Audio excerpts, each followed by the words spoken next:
A continuación, en el taller de Jesús el Carpintero.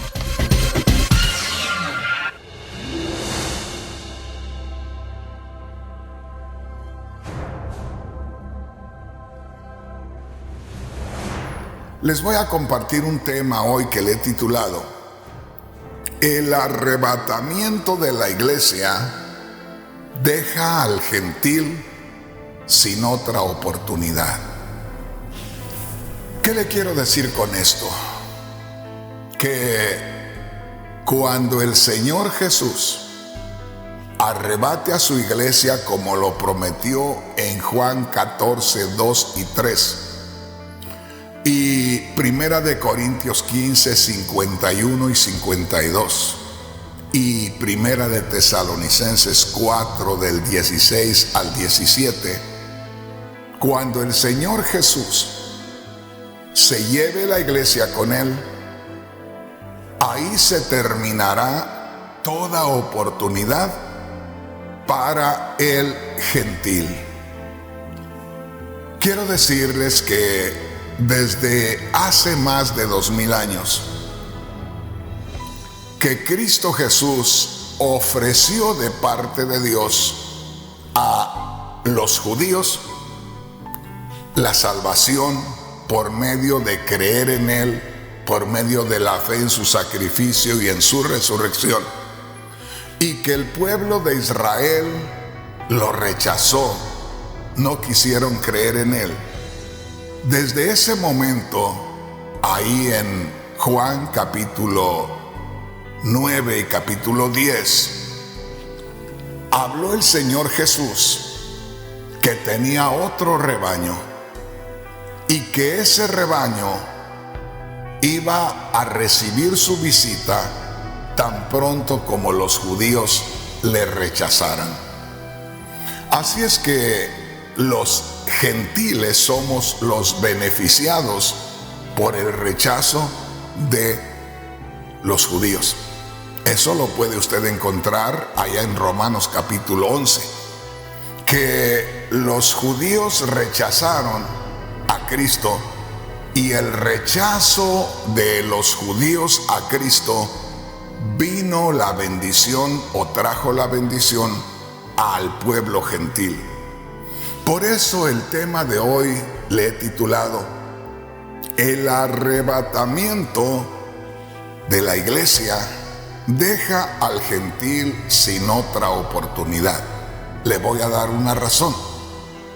Es que aunque la iglesia cristiana tiene fundamento judío o hebreo, porque acuérdese que Cristo Jesús era hebreo en cuanto a la carne, Cristo Jesús es la piedra angular o el fundamento de la iglesia, y sobre Cristo Jesús se establecieron los 12 apóstoles, que también todos ellos eran judíos, y después de los 12 apóstoles se empezó a edificar la iglesia con piedras gentiles. O sea, ahí es donde comenzó a edificarse la iglesia solamente ya con pueblo gentil en su gran mayoría.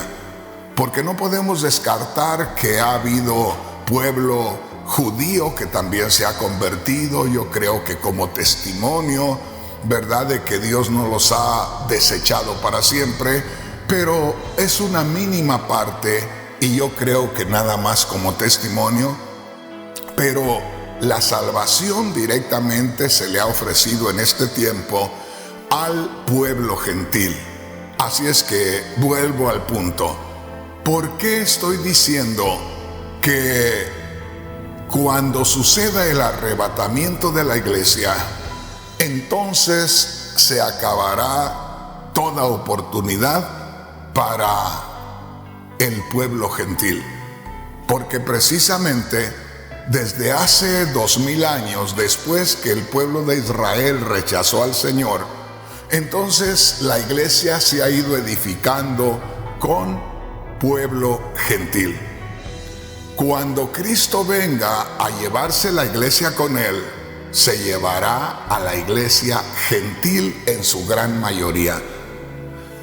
cuando Cristo regrese y se lleve a la iglesia, por ahí en Romanos capítulo 11, verso 25, dice: cuando haya entrado la plenitud de los gentiles, entonces Dios tratará con el pueblo de Israel. Si el Señor va a venir por la iglesia y se la va a llevar, es porque va a entrar el último de los gentiles.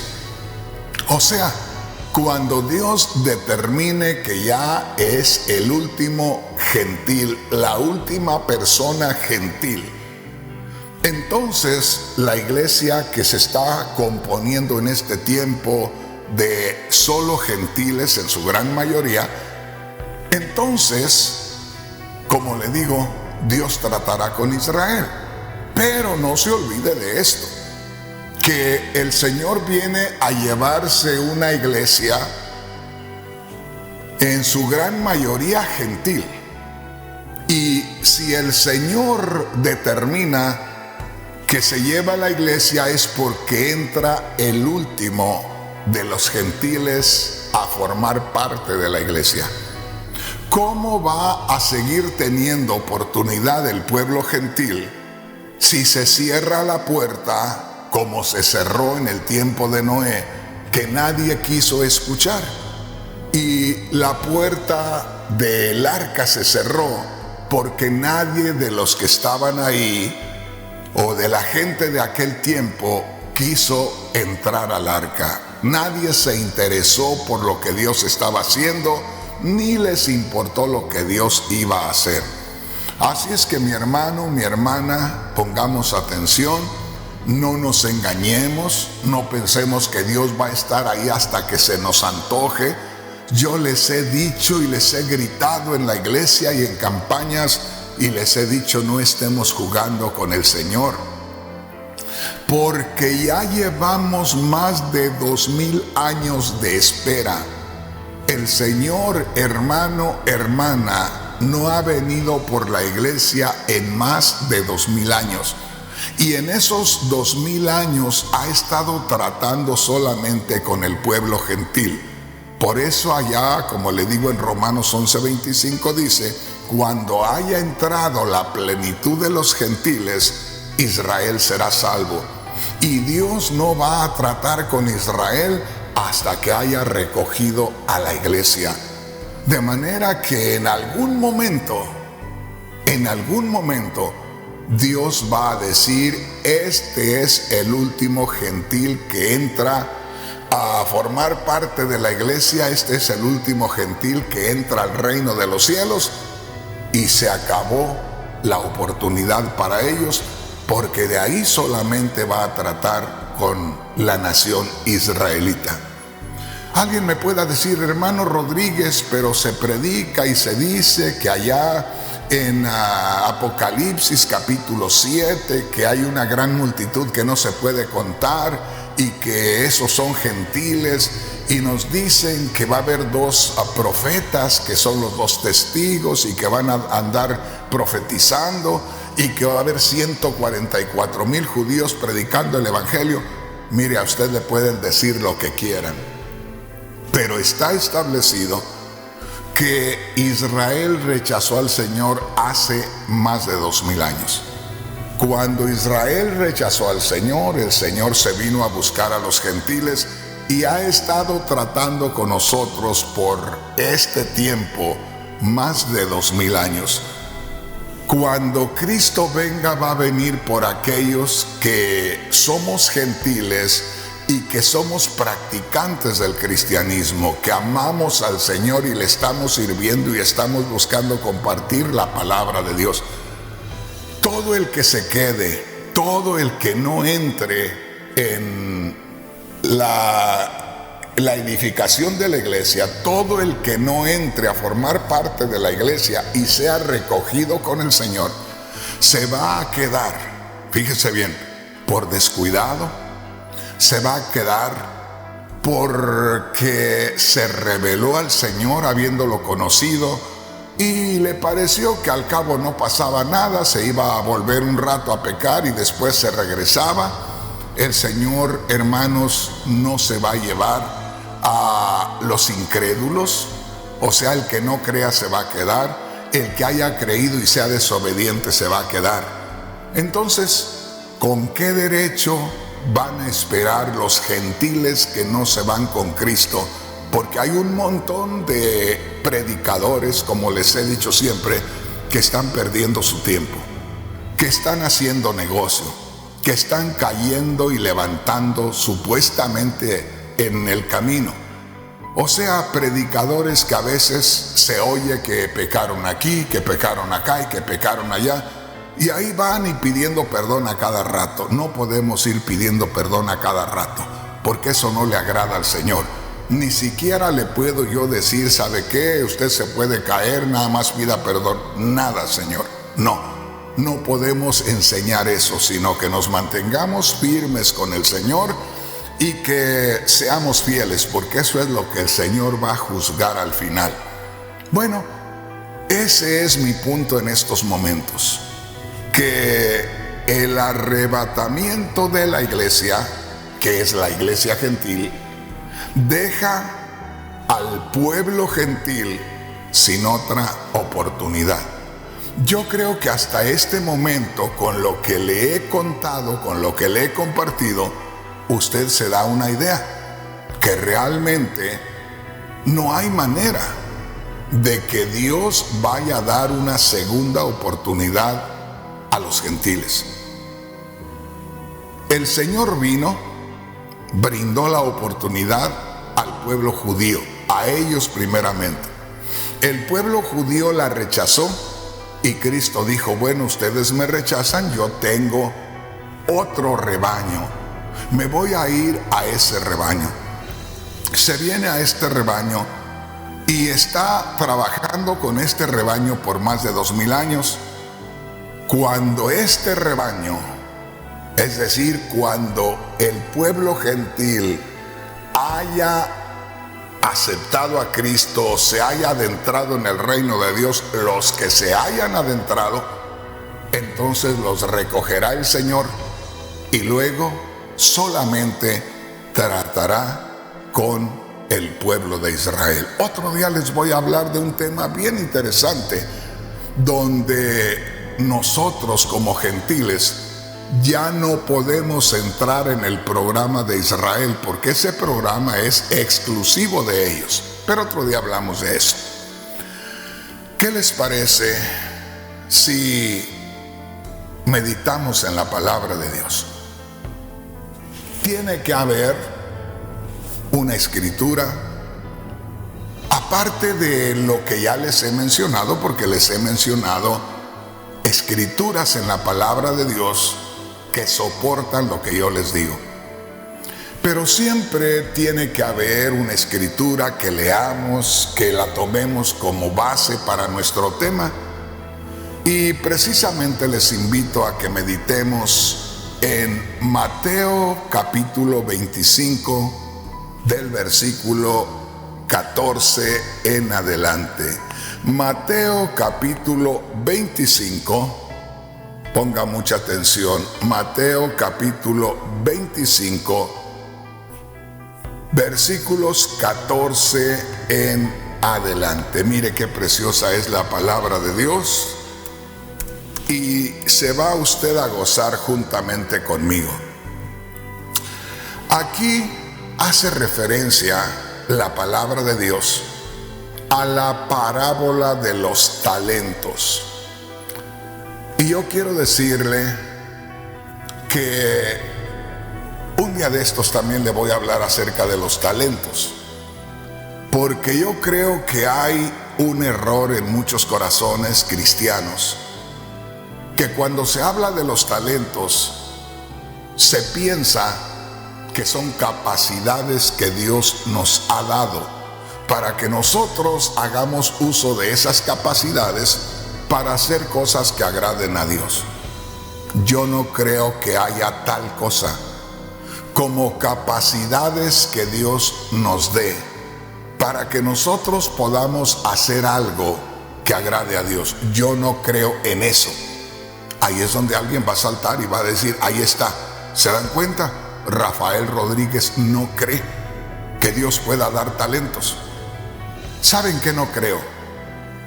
En que nosotros, como hombres imperfectos, con una naturaleza pecaminosa en nosotros, que no podemos nosotros mantenernos firmes porque tenemos una naturaleza pecaminosa. Lo que yo no creo es que Dios nos confíe sus virtudes espirituales para que nosotros, seres humanos débiles en lo espiritual, seres humanos con esa naturaleza pecaminosa, infieles, que fácilmente podemos fallarle a Dios, Dios deposite en nosotros alguna o muchas virtudes y nos deje solos a hacer uso de ellas. No lo creo y no es así. Hermano Rodríguez, entonces ¿no cree que Dios nos pueda usar? Eso es otra cosa. Yo en lo que creo es que Dios, que es espíritu, cuando creemos que Cristo murió y resucitó, remueve el pecado que había en nosotros y que no le permitía a Dios entrar a nosotros. Cuando el pecado es removido y Dios, que es espíritu, viene a nosotros, eso es otra cosa. Porque ya no es que nos entrega sus virtudes y Él se queda en la gloria, sino que Él viene a nosotros y Él mueve y usa sus virtudes a través de nosotros, si nosotros le permitimos a Dios que lo haga. Pero una vez más le digo, aquí para comenzar dice parábola de los talentos, y hemos tenido la falsa idea, la falsa enseñanza a veces, la enseñanza errónea, de que Dios nos da de sus virtudes, nosotros acá la traducimos por talentos, y que nos da de sus virtudes para que nosotros determinemos cuándo y dónde y de qué manera las hemos de utilizar. Y una vez más le digo, Dios jamás va a confiarnos a nosotros, estando en esta condición humana, nada de sus virtudes, de su gracia, de su poder, de todas las virtudes que podamos nosotros, vamos a decir, que pudiéramos nosotros usarlas en favor de la gente. Jamás lo va a hacer. Pero lo que hace Dios, como le digo, es que cuando ya nosotros creemos en Cristo, entonces Dios hace su entrada en nosotros, se posiciona en nuestro espíritu la parte más sublime de nosotros, y desde ahí Él está en espera que nosotros nos rindamos plenamente en espíritu, alma y cuerpo, para a través de nuestro espíritu Él obrar, Él usar sus virtudes. Y por eso, mi hermano, hay quienes dicen, bueno, hay tantos ministerios. A ver, usted pida, hermano, a ver qué ministerio le va a dar el Señor. Y por ahí están pidiendo los hermanos que le dé ese ministerio, que le dé ese don. ¿No se ha fijado por ahí que alguien dice, yo tengo el don de sanar? Y usted, hermano Rodríguez, no, yo no tengo ese don. Otros dicen, yo tengo el don de profecía. Hermano Rodríguez, ¿tiene el don de profecía? No, tampoco. Alguien dice, yo tengo el don de enseñar.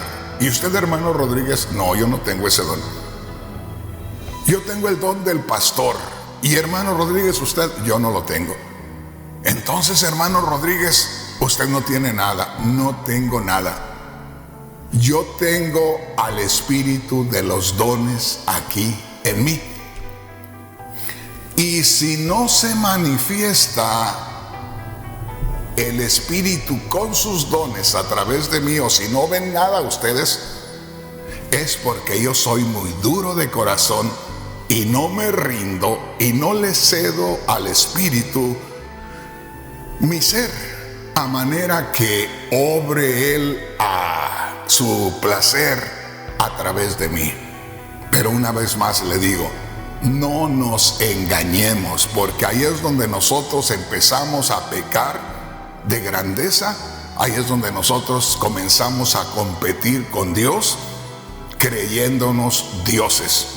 Por eso hay muchos predicadores en estos días que ya están sacando ciertas escrituras de contexto, donde dicen que nosotros somos como Dios, que somos dioses como Él. Eso tiene parte de verdad, pero una cosa es ser Dios y otra cosa es participar de la naturaleza divina. Y no le sigo por ahí porque nos salimos del tema y nos metemos a otro. Vamos, hermanos, a meditar en la palabra de Dios. Dijimos Mateo capítulo 25, versículos 14 en adelante. Gloria a Dios. Dice así, verso 14: porque el reino de los cielos es como un hombre que yéndose lejos, llamó a sus siervos y les entregó sus bienes. Aquí se está haciendo referencia al Señor Jesús, que murió, resucitó, habló con sus discípulos y les dio responsabilidades y se fue. No es que el Señor les entregó sus bienes o sus virtudes o sus talentos, porque allá en Mateo capítulo 28, versículo 20, el Señor Jesús dice: he aquí que yo estoy con vosotros todos los días hasta el fin del mundo. Pongamos atención aquí. Dice Mateo 25, 14: porque el reino de los cielos es como un hombre, ahí se está refiriendo al Señor Jesús, que yéndose lejos, esto es después que murió y resucitó, se apareció a sus discípulos, les dio ordenanzas, les dio sus tareas, les dio trabajo y se fue. Una vez más, porque el reino de los cielos es como un hombre que yéndose lejos llamó a sus siervos y les entregó sus bienes. Parece que esto respalda que Dios le entrega talentos o virtudes divinas a los que siguen a Cristo para que hagan uso de ellas. Pero no puede ser así. Ahora venga conmigo y vayamos a Mateo capítulo 28. Mire qué preciosa es la palabra de Dios. Y vamos a ver qué dice la Sagrada Escritura. Dice ahí en Mateo 28, 16.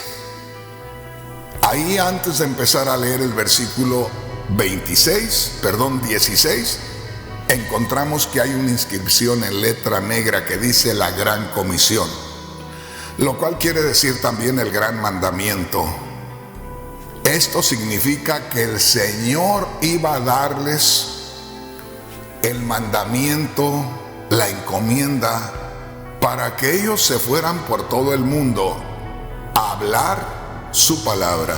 Note aquí, dice así en Mateo 28, 16: pero los 11 discípulos se fueron a Galilea, al monte donde Jesús les había ordenado. Y cuando le vieron, le adoraron, pero algunos dudaban. Y Jesús se acercó y les habló diciendo: toda potestad me es dada en el cielo y en la tierra. Por tanto, id y haced discípulos a todas las naciones. Oiga esto: De pronto los predicadores nos emocionamos, nos gozamos y a veces queremos impresionar a los oyentes, a los cristianos, y tomamos una escritura como esta, donde el Señor dice ahí en el versículo 18, Jesús se acercó y les habló diciendo, toda potestad me es dada en los cielos y en la tierra. Dijo el Señor Jesús, en mí está todo el poder de los cielos y de la tierra. Ponga mucha atención en esto. Dice el Señor Jesús, toda potestad me es dada en el cielo y en la tierra. En otras palabras, yo tengo todo el poder. Fíjese bien, todo el poder de Dios está en mí. Toda la gloria de Dios está en mí. Y como se escucha o la gente lee en el verso 19, por tanto id y haced discípulos a todas las naciones. Es muy fácil para nosotros los predicadores decirle a los que nos escuchan que el Señor nos dio el poder para ir y hacer que la gente se doblegue a Él, para hacer que la gente le crea, para hacer que la gente le adore, para hacer que la gente le siga. Pero no está diciendo eso el Señor. Él dice una gran verdad. El poder está en mí. Yo tengo todo el poder. Acuérdese que el Señor ascendió a la gloria y se le fue entregado todo el poder y toda la gloria porque Él fue dócil, porque Él fue humilde, porque Él se entregó por nosotros, la humanidad, y resucitó de entre los muertos y se ganó esa posición. Ahora, cuando dice aquí, verso 18, Jesús se acercó y les habló diciendo, toda potestad me es dada en el cielo y en la tierra, por tanto id y haced discípulos a todas las naciones. El Señor dice, todo el poder está en mí, pero no dice, les entrego el poder para que ustedes vayan a ser discípulos. ¿Se da cuenta? No nos está entregando a los que le seguimos ninguna virtud, ningún poder. Solamente nos describe, solamente nos descubre, solamente nos revela que todo el poder y toda la gloria del cielo está en Él, en Él, en Él, en Él.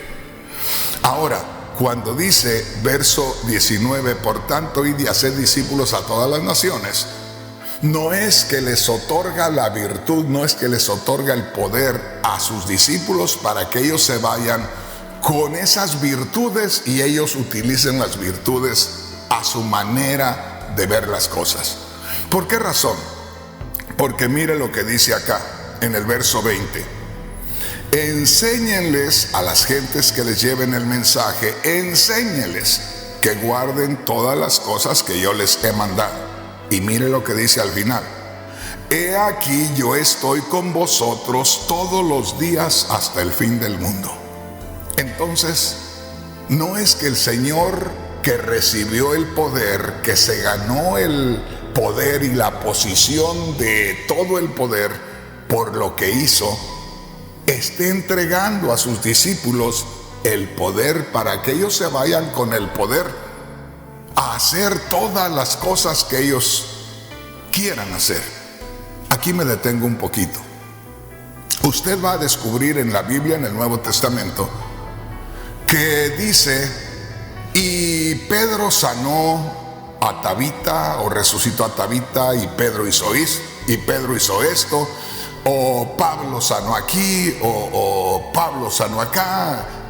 En otras palabras, usted va a encontrar que en la Biblia va a aparecer como que los discípulos hicieron aquel milagro, pero no lo hicieron ellos, aunque aparezca literalmente ahí, sino que el Cristo que iba con ellos hizo aquel milagro porque los discípulos se prestaron para que Él hiciera aquel milagro. Volvemos a donde comenzamos. Mateo 25:14. Porque el reino de los cielos es como un hombre que yéndose lejos llamó a sus siervos y les entregó sus bienes.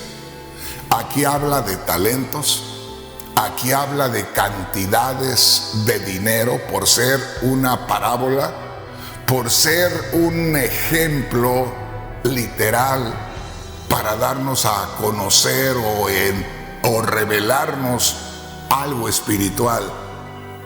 Entonces dice, porque el reino de los cielos es como un hombre que yéndose lejos llamó a sus siervos y les entregó sus bienes.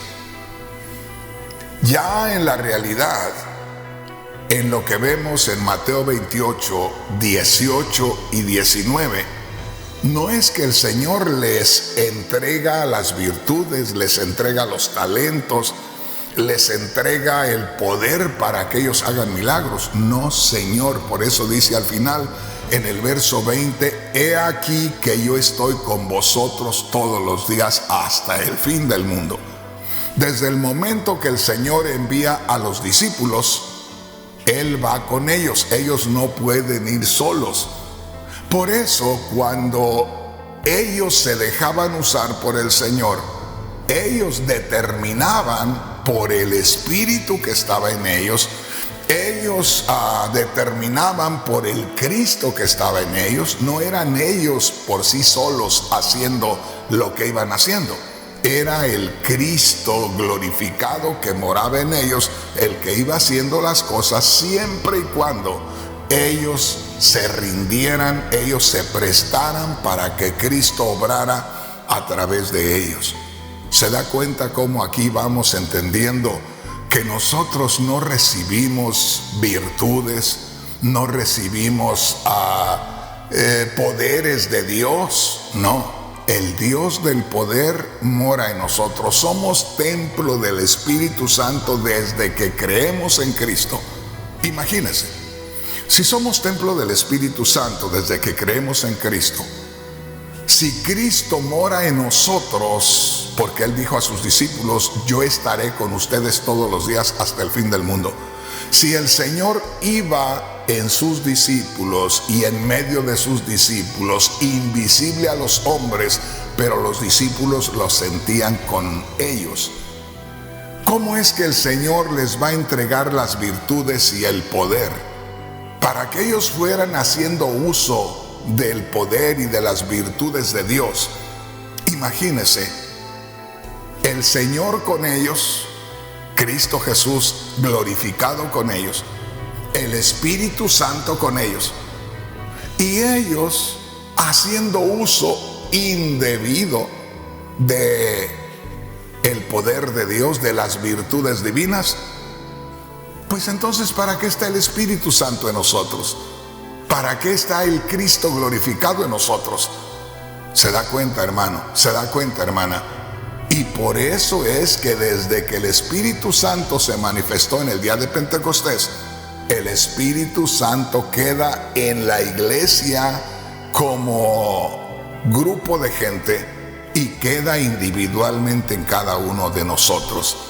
De manera que no podemos decir que Dios le entrega virtudes al hombre, que el hombre tiene talentos, como le digo, que dice, es que Dios me dio este don.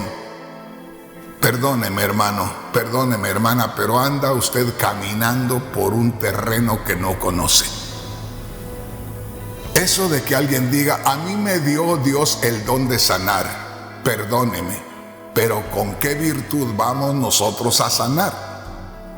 Si el apóstol Pedro, inspirado por el Espíritu Santo, dijo, por su llaga hemos sido curados, hay un respaldo para obtener sanidad, pero ese respaldo está en la llaga de Jesús. Fíjese bien, en el sacrificio de Jesús. ¿Cómo es que Jesús es el que sufre el sacrificio y usted y yo vamos sanando a la gente? Perdóneme, pero no es así. Hermano, el Señor me dio el don. Mire, el Señor no le ha dado a usted nada. si el Señor se manifiesta a través de ustedes porque usted se ha rendido a Él y usted glorifica a Dios en lo que hace y lo hace con mucha fe, y entonces Dios se manifiesta. Pero usted no tiene nada, perdóneme. Usted puede tener al Espíritu Santo en usted y usted cede lugar al Espíritu Santo y el Espíritu Santo le usa a usted o a través de usted hace las obras. Pero perdóneme, usted y yo no somos más que mangueras viejas, fíjese bien, a través del cual o de las cuales fluye el agua fresca. Usted y yo no somos más que hombres con una naturaleza pecaminosa, pero si nosotros nos prestamos al Espíritu Santo que mora en nosotros, si nosotros nos humillamos y reconocemos la presencia del Cristo resucitado en nosotros, cosas gloriosas van a ir sucediendo, pero jamás serán virtudes que nosotros manejamos individualmente, separadamente de Jesús el Cristo, que empieza a caminar con nosotros desde que creemos en Él, y al Espíritu Santo que mora en nosotros desde que creemos en Cristo. Ay Dios, ¿a poco hay muchos hermanos que ya no van a querer escucharme ni saludarme? Bueno, ha de ser por algo. Seguimos con la lectura de Mateo capítulo 25, versículo 14 en adelante. Porque el reino de los cielos es como un hombre que yéndose lejos llamó a sus siervos y les entregó sus bienes. Una vez más le digo, aquí hace referencia al Señor Jesús. Fíjese bien, al Señor Jesús. Y dice, a uno dio 5 talentos. Está hablando de siervos, está hablando de siervas. Les dio responsabilidades. Les dio, fíjese bien, les dio responsabilidades, les dio tareas. Y dice así, a uno le dio 5 talentos, a otro 2 talentos y a otro 1. A cada uno conforme a su capacidad. Y luego se fue lejos. Y el que había recibido 5 talentos fue y negoció con ellos.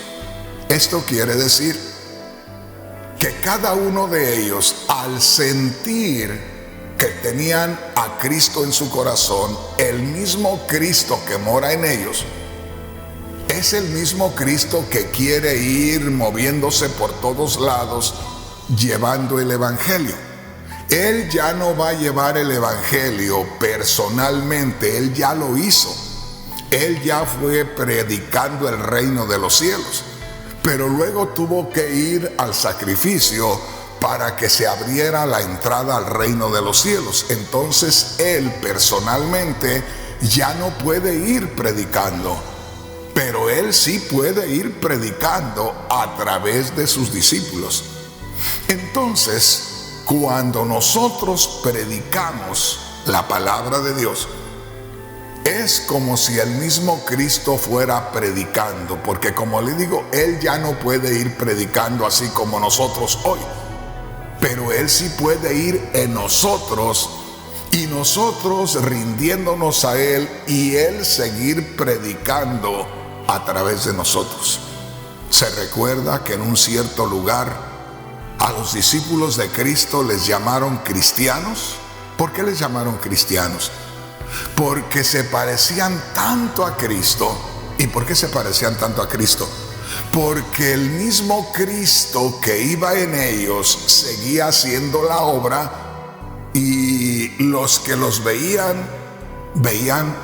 a un Cristo más en cada persona. Veían a un Cristo más en una mujer que hablaba la palabra, que compartía testimonios. Veían a un Cristo en uno de los hermanos que iba predicando, que iba compartiendo el mensaje. Ahí podemos ver a Cristo que seguía obrando a través de ellos. Ahora vemos acá que dice en el verso 16, el que había recibido 5 talentos fue y negoció con ellos. En otras palabras, el que sintió la responsabilidad y el que sintió que Cristo estaba en él, el que reconoció a Cristo en él, se dejó mover por Cristo y se prestó en las manos de Dios para que Dios pudiera trabajar a través de él. Si alguien se preguntara y dijera, bueno, ¿por qué yo no he visto algo especial en mi vida? ¿Por qué si yo necesito hablar y siento deseos de compartir, por qué si yo siento a Dios en mí y busco hacerlo, por qué no tengo una gran congregación? ¿Por qué no tengo una obra aquí y otra obra allá? ¿Sabe por qué no la tiene? Porque no está dejando que el Cristo glorificado obre en usted, porque no le está permitiendo al Espíritu Santo que sea Señor de su vida, que se glorifique a través de usted, porque muchas veces nosotros queremos llevarnos la gloria y por eso no sucede nada delante de nosotros. Dios nos quiere usar a todos y a todas nos quiere usar. Nada más que nosotros no le permitimos. Lo primero que nosotros tenemos que hacer es rendirnos plenamente. Lo primero que nosotros tenemos que hacer es reconocer la grandeza, la gloria, la magnificencia del Espíritu Santo en nosotros, o del Cristo resucitado y glorificado en nosotros.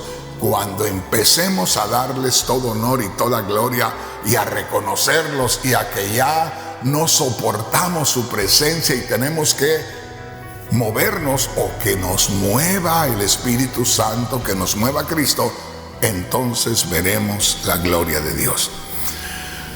Gloria a Dios. Cuando dice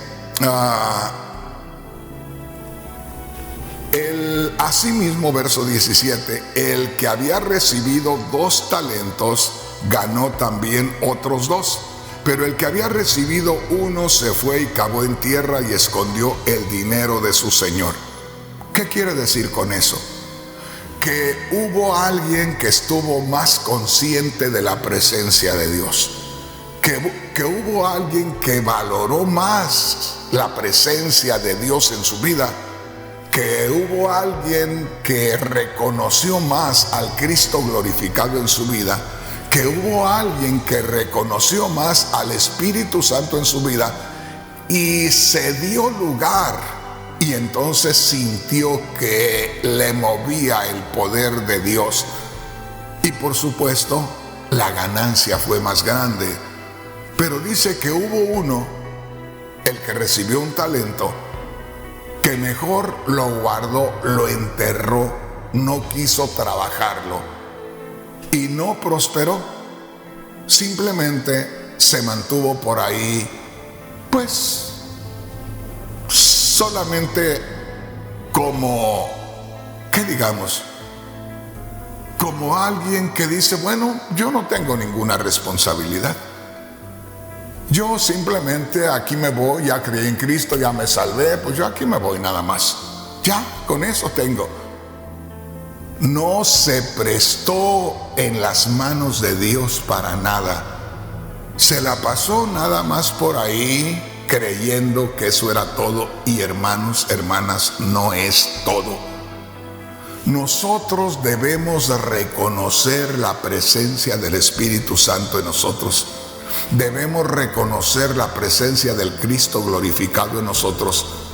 Y al reconocerles, entonces se empiezan a mover en nosotros de una manera muy especial. Y vemos la mano de Dios y vemos la gracia de Dios, cómo Dios nos da gracia con la gente, con los vecinos, con los amigos, con los compañeros de trabajo, y ahí comienza la bendición de Dios. El asunto es este, que dice el verso 19: después de mucho tiempo vino el Señor de aquellos siervos. Aquí está refiriéndose que un día de estos va a venir Cristo Jesús y va a venir para hacer cuentas, para ver qué hemos ganado, para ver cómo hemos utilizado sus talentos, lo cual no es otra cosa que dejar que el Espíritu Santo obre a través de nosotros. Un día de estos regresa el que se fue lejos, regresa Cristo, y lo que quiere decir es que al regreso del Señor se apreciará quién se dejó usar por el Espíritu Santo. Al regreso del Señor se apreciará quién le permitió al Cristo glorificado que hiciera su trabajo a través de él. Pero lo más tremendo es, ¿qué es lo que va a suceder? Dice el verso 20,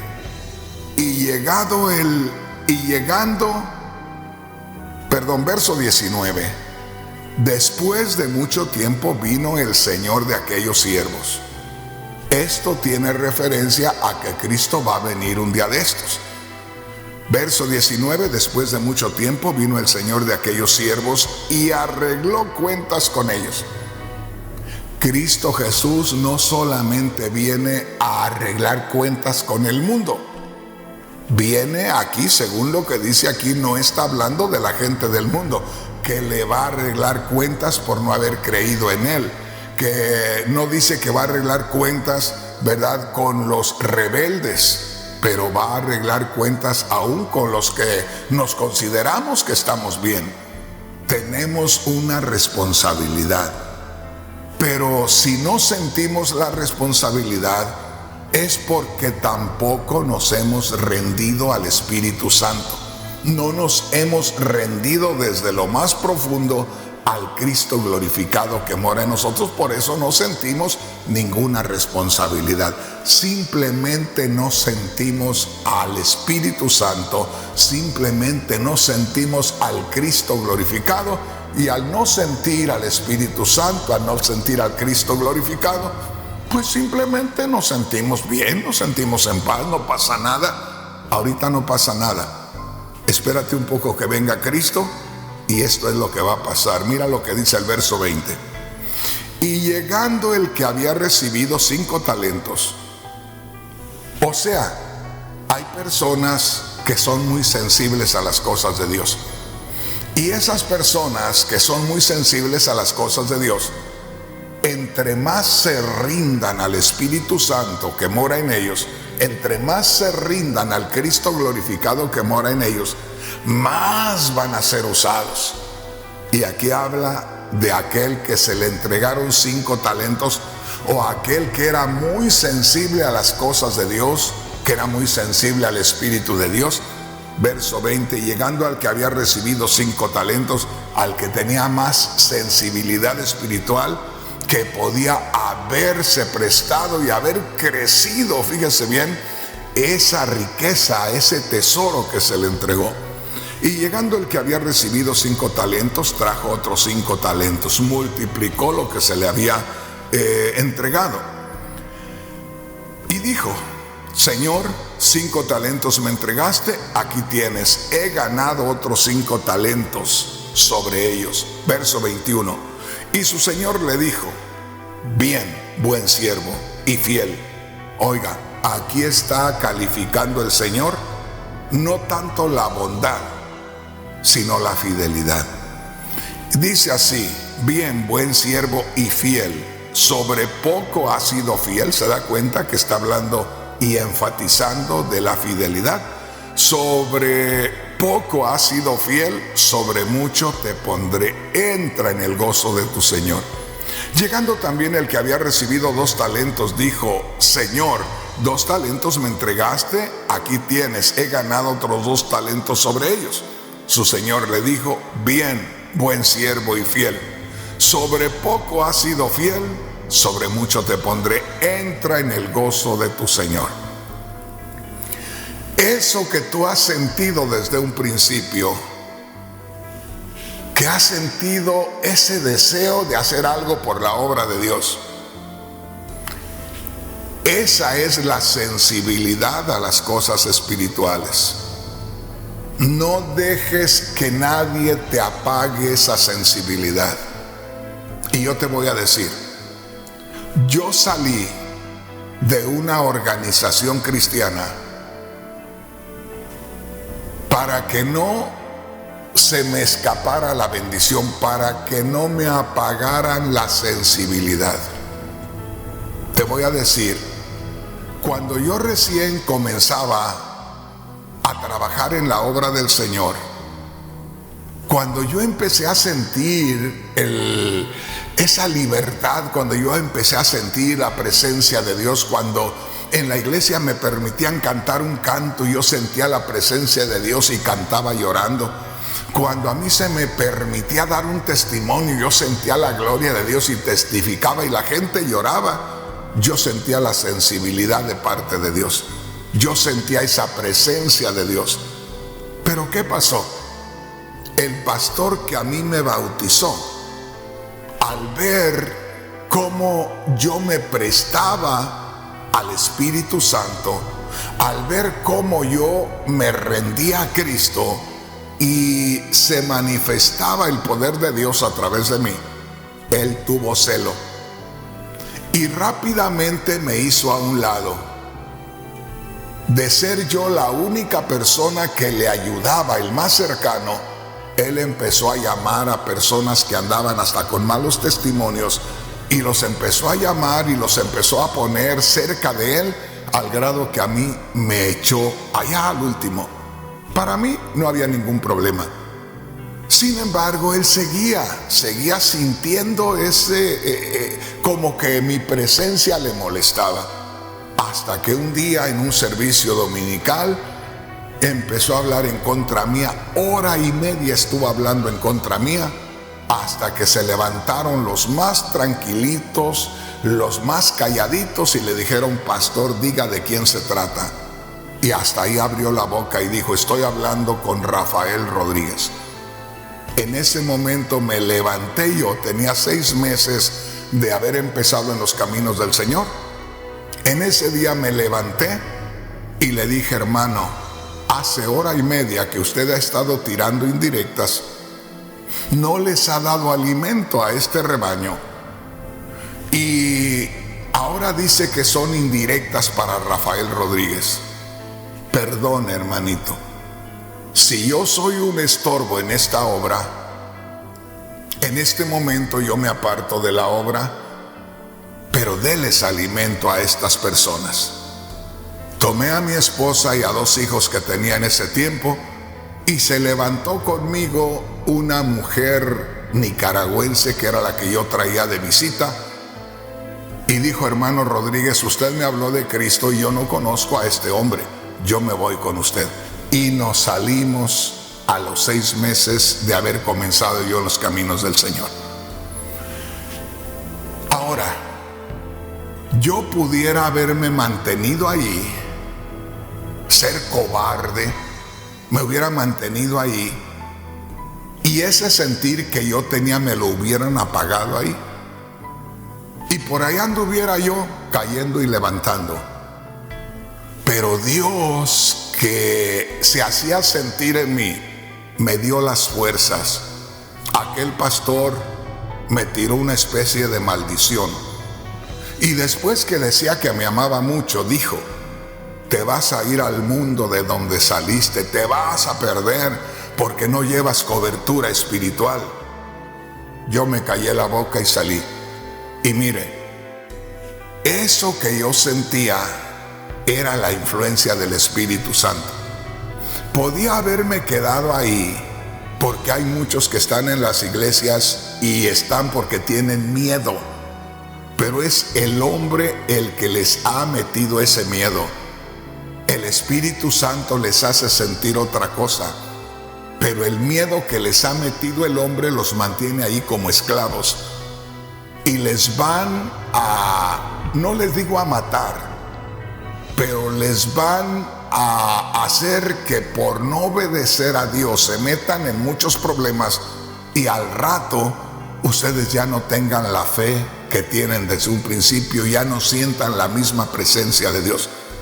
Y en estos momentos me dice el Señor que me están escuchando y me están mirando, hombres y mujeres los cuales han estado sirviendo en un lugar y han estado como esclavos de los hombres, y que eran usadas para ganar almas, para llegarle al corazón a la gente, pero los hombres, por el celo carnal, el celo humano, los mantuvieron ahí y ahí están todavía. Yo no permití, fíjese bien, que me apagaran esa sensibilidad y salí. Y aquí me tiene el día de hoy, todavía soy libre de esa misma organización de donde me llamaron a mí rebelde, hereje y muchas otras cosas al paso de los años. Esto sucedió por allá en el 77. Para el 95 aproximadamente, el Señor me había llevado por Centroamérica y por muchos lugares, y la misma organización me mandó un recado diciéndome: te pagamos todos los programas de radio que tú tengas, nada más di que eres de esta organización, pero te vas a someter a nosotros porque te vamos a supervisar. Le dije: no, para allá no entro yo, a mí no me van a cortar las alas. Y les dije: me interesa lo que dicen, ¿quieren que trabajemos juntos? Me dijeron sí. Y les dije: pónganme a todos esos viejos que ya no hacen nada, pero que están llenos de conocimiento de Dios, para que vayan conmigo por Centroamérica, por Sudamérica. Yo le pido a Dios que me dé gracia para abrir los lugares y los presento a ellos con todo ese conocimiento, pero que hagamos un trabajo así, directo. Y me dijeron: no, ellos no trabajan así. Te entregamos 1000 ministros con capacidad de 15 años ya de experiencia, pero ellos no entran así. Y les dije: no quiero trabajar con ustedes. Hermano, hermana, yo nunca planeo decir las cosas como las que estoy diciendo hoy. Cuando las digo es porque Dios tiene un propósito. Y yo siento que hay muchos cristianos y cristianas que han sido estorbados, que comenzaron y que hasta el día de hoy sienten la bendición de Dios, pero algo les ha estorbado. Y ahí están, echándole la culpa a cualquier cosa. Yo no le puedo echar la culpa a nadie, porque nadie me detuvo, nadie se paró delante de mí y pudo detenerme. Nunca he tenido un pastor que me dirija, que me enseñe. No hay un pastor en esta tierra que pueda decir: eso que Rafael Rodríguez sabe, yo se lo enseñé. No. Toda la gloria sea al Espíritu Santo que mora en mí. Toda la gloria sea para el Cristo glorificado que mora en mí. Y por supuesto lo poquitititito que yo me he rendido a Dios para que el Espíritu Santo o el Cristo glorificado obren a través de mí. Bendito sea el nombre poderoso del Señor.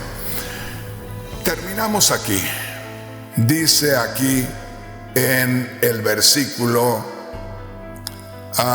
23, hablando de aquel que había recibido un talento. Es más, vamos a leer desde el verso 24.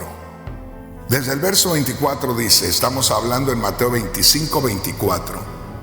Pero llegando también el que había recibido un talento, dijo: Señor, te conocía que eres hombre duro, que ciegas donde no sembraste y recoges donde no esparciste. Por lo cual tuve miedo y fui y escondí tu talento en la tierra, como diciendo: sentía yo algo de ti. Pero no fui lo suficientemente responsable, no fui lo suficientemente valiente como para dejarme llevar por ti. Y dice: tuve miedo y sepulté, enterré el talento en la tierra. Y aquí tienes lo que es tuyo. Verso 26. Respondiendo su señor le dijo: siervo malo, negligente. Oiga esto, siervo malo, te dejaste influenciar por lo que no era Espíritu Santo. Te dejaste influenciar por lo que no era Cristo glorificado. Siervo malo y negligente. ¿Quién es una persona negligente? Una persona descuidada, una persona que no le da la importancia de vida a las cosas que deben de ser importantes y deben de tomarse en cuenta muy especialmente. Siervo malo y negligente, ¿sabías que ciego donde no sembré y que recojo donde no esparcí? Por tanto debías haber dado mi dinero a los banqueros, y al venir yo hubiera recibido lo que es mío con intereses. Este es el punto principal. Quitadle pues el talento y dadlo al que tiene 10 talentos, porque al que tiene le será dado y tendrá más, y al que no tiene, aún lo que tiene le será quitado. Y al siervo inútil, oiga esto, al siervo inútil, al siervo que no sirvió para dar fruto, al siervo que no sirvió para hacer crecer el reino de Dios, al siervo que no trabajó para engrandecer el reino, al siervo inútil, echadle en las tinieblas de afuera. Ahí será el lloro y el crujir de dientes. Pensemos en esto. Va a haber mucha gente cristiana que, como le digo, sintió algo especial de parte de Dios, pero solamente se estuvo gozando, se estuvo regocijando con la presencia de Dios.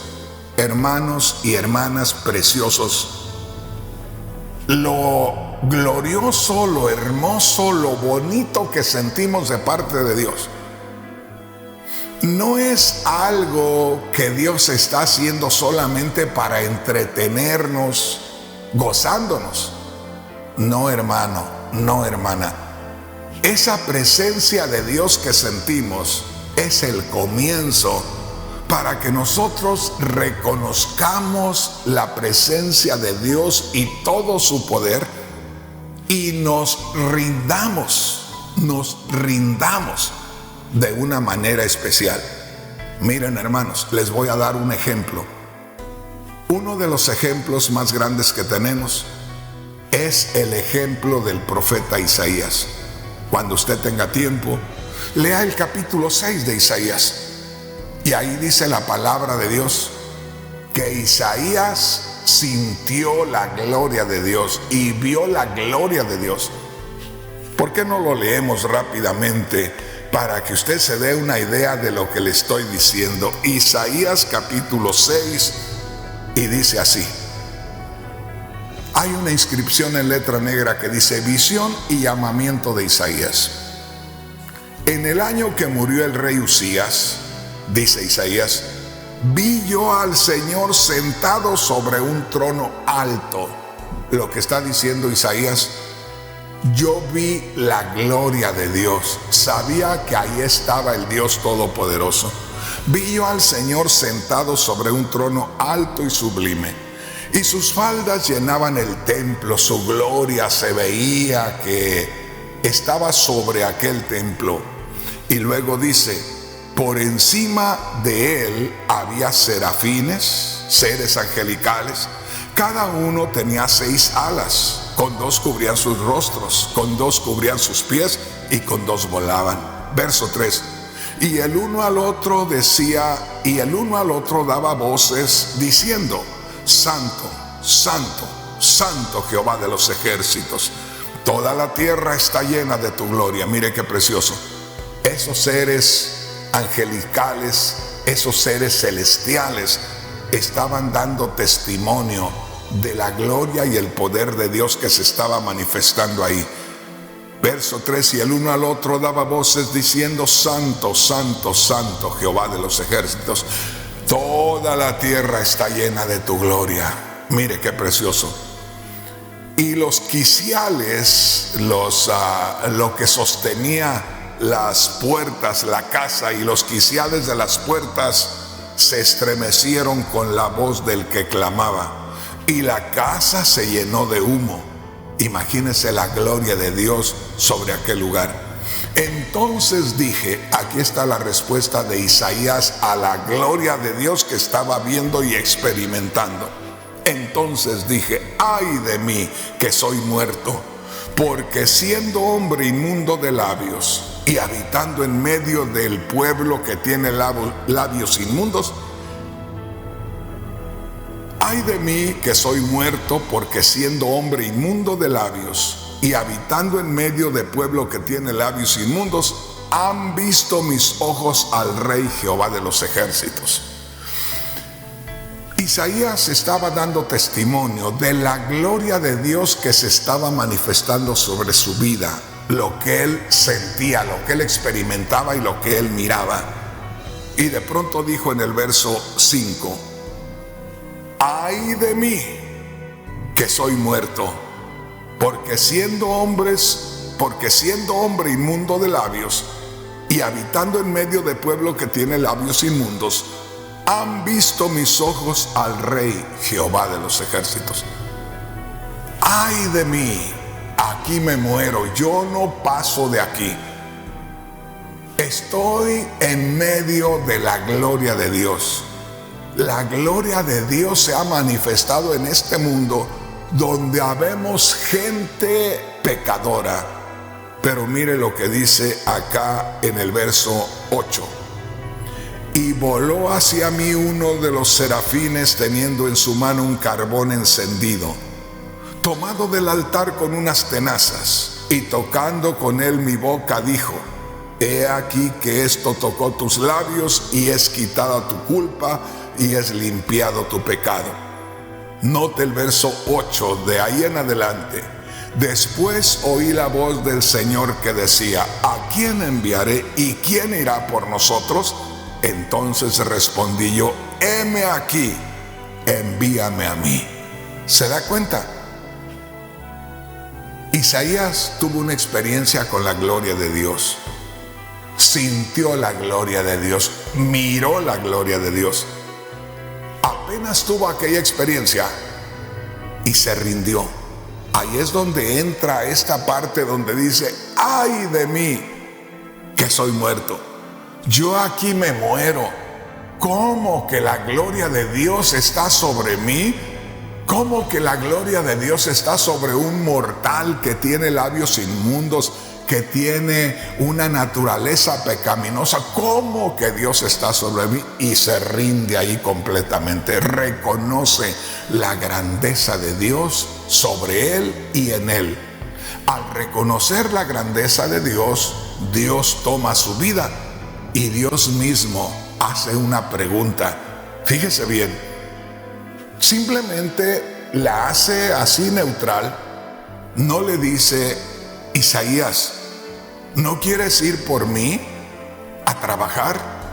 Sino que sin rendía que se oyó la voz que dice, ¿quién irá por nosotros? ¿Quién irá a hacer el trabajo de la obra de Dios? No dijo, Isaías, ¿quieres hacer la obra de Dios? No le dijo. Dijo, ¿quién irá por nosotros? Isaías rápido, presto, inmediatamente respondió, Señor, yo quiero ir, yo voy, Señor. ¿Se da cuenta? Cada uno de nosotros tenemos una experiencia con la gloria de Dios cuando creemos en Cristo. Se nota en el gozo, se nota en el regocijo, se nota en la felicidad, se nota en esa presteza para buscar de Dios. Ahí es el momento para rendirnos plenamente. Y cuando nos rendimos plenamente y no buscamos otra cosa, sino solamente prestarnos en las manos de Dios. Si usted se fija, Isaías vio la gloria de Dios, sintió la gloria de Dios y oyó la voz que dijo, ¿quién irá por nosotros? Rápido respondió, yo voy, Señor, envíame a mí. No iba a ir solo, él sentía la gloria de Dios. Dios esperaba la respuesta de Isaías y cuando oyó que Isaías dijo, envíame a mí, ahí lo tomó y lo usó. Otra cosa que te podía contar es el testimonio de Saulo de Tarso. La Biblia dice que Saulo de Tarso iba camino a Damasco buscando cristianos para traerlos arrestados, cautivos, y llevarlos a Jerusalén para meterlos en la cárcel y, si era necesario, dar su voto para que los mataran. Y cuando iba rumbo a Damasco, en el camino, dice, se le apareció una luz del cielo que lo derribó a tierra. Y estando en tierra, él sintió que alguien había ahí. Se le reveló que alguien había ahí, como se nos revela a todos nosotros cuando creemos en Cristo, que alguien hay ahí, que Dios es real, que Dios está vivo. Y dijo Saulo de Tarso: ¿quién eres, Señor? Y dijo el Señor: yo soy Jesús. Y le dijo Saulo: ¿qué quieres que yo haga, Señor? Y le dijo: ve a cierto lugar, ahí se te va a decir lo que tienes que hacer. ¿Se da cuenta? Tuvo una visión de la gloria de Dios, tuvo una visión de Cristo glorificado como luz. Se rindió. ¿Qué quieres que yo haga, Señor? Cuando se dio cuenta que era la gloria de Dios, se rindió. ¿Qué quieres que yo haga? Y usted puede descubrir lo que hizo Dios a través de él. No fue Pablo el que hizo aquello, fue Dios a través de Pablo el que hizo todo lo que está escrito acerca del apóstol Pablo. Hermanos, hermanas, ya me pasé del tiempo. Hay veces me paso del tiempo porque quisiera que no quedara una duda, porque quisiera que se comprendiera el mensaje. La verdad, cuando yo termino un mensaje me pregunto: ¿por qué hablé tanto? ¿De qué hablé todo este tiempo? Y solamente volviéndolo a escuchar así detenidamente, me doy cuenta por qué el Señor me tuvo hablando tanto tiempo. Aquí me voy a detener